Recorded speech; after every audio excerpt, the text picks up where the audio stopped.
Hello, I'm Graham and I hope everyone's having a great day. Welcome to part 4 in this video tutorial series covering the Panasonic Lumix FZ1000 camera. Well, I'm back here at Rivington Arboretum, a fantastic place to be in late spring and early summer. You can see all the cherry blossoms are out in force now. We've got the bluebells out in the woods. The atmosphere is fantastic, the aroma is beautiful.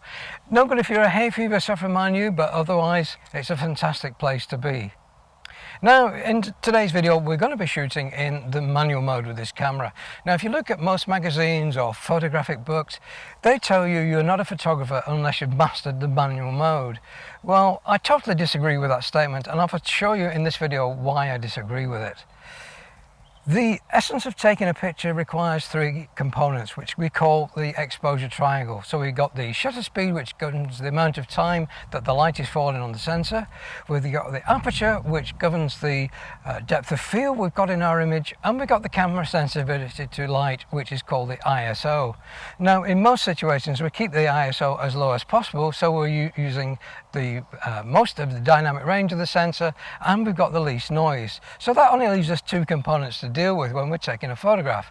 One is going to be the aperture, and that will be determined by the amount of depth of field, and the shutter speed, which will determine the amount of subject motion blur. So in a situation where you're shooting in a manual mode, you may have set an aperture of say f4. You're going to have to look at the back of the camera to balance the exposure with the shutter speed. So in that time, you've probably missed the shot you're going to take. If you're in one of the semi-automatic modes where the camera is helping you get that exposure right, you might have dialed in f4 in the aperture priority mode. All you have to do is bring the camera up to your eye, take the picture, and the job's done. In the manual mode, you're going to mess around, get the exposure right by changing your shutter speed or your ISO, and you've lost that opportunity. Now, there's only one exception I will use the manual mode for, and that is if I want a fixed aperture to give me the depth of field I want for an image. I want a fixed shutter speed so that I know that I'm going to arrest subject motion blur, but I will put the camera in the auto ISO mode, and in that way the camera is always assisting me to get the right exposure. So even if the lighting situation changes, the camera will get me the right exposure every time. So but don't be put off by the statements that you must be shooting in manual mode to get the best out of your camera. After all, a 1/25 at f8 ISO 100, it doesn't matter whether you're shot that in the IA mode, the program auto, aperture priority, shutter priority or manual. The exposure is going to be the same on the memory card. So don't be fooled by thinking you must be shooting it in the manual mode.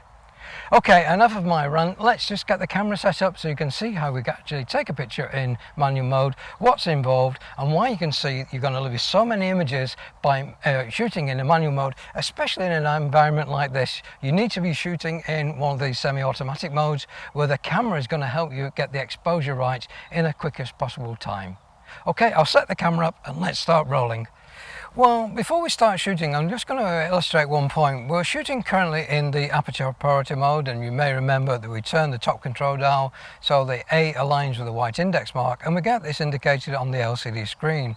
Now, I've got the aperture set to f4, which is one of the sweet spot areas at 25mm with this lens. So if I have to press the shutter button, we'll see that the camera has given me an exposure of 1/60th of a second at ISO 125.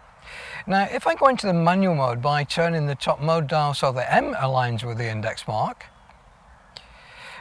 we've got an exposure meter in the middle now, which is not exposure compensation. So it's an exposure meter rather than showing you how to dial in exposure compensation.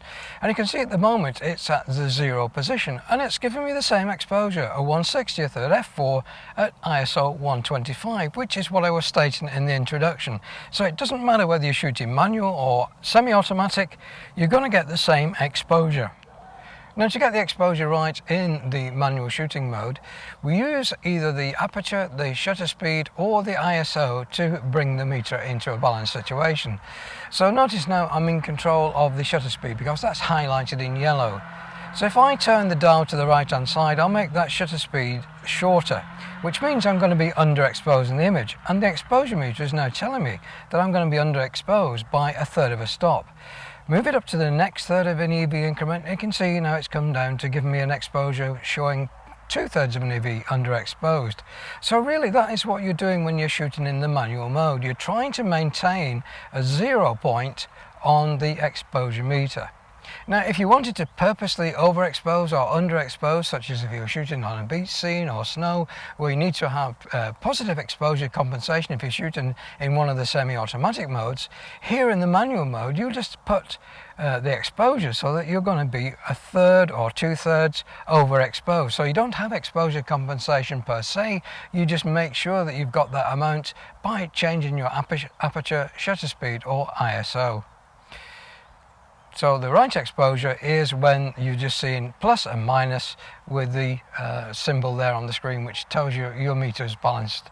So 1/60th at f4, ISO 125.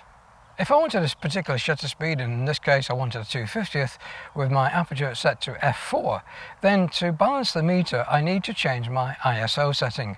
And because I'm 2/3 of an EV underexposed, I need to use 2/3 increment on the ISO. So by selecting ISO, we're at 125, so I need to go up 2 1/3 increments, so that's 1, 2, so that will give me that 2/3 increment. If I press menu set, you can see my exposure meter is balanced. So I've changed my ISO from 125 to 200, and that has given me the correct exposure.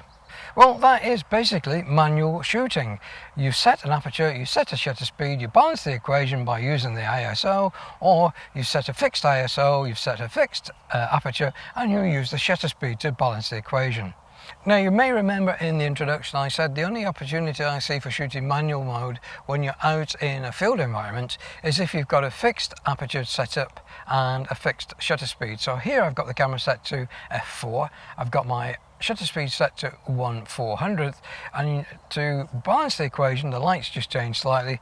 If I change the ISO by 1/3 of a stop, you can see the meter's perfectly balanced with ISO 400.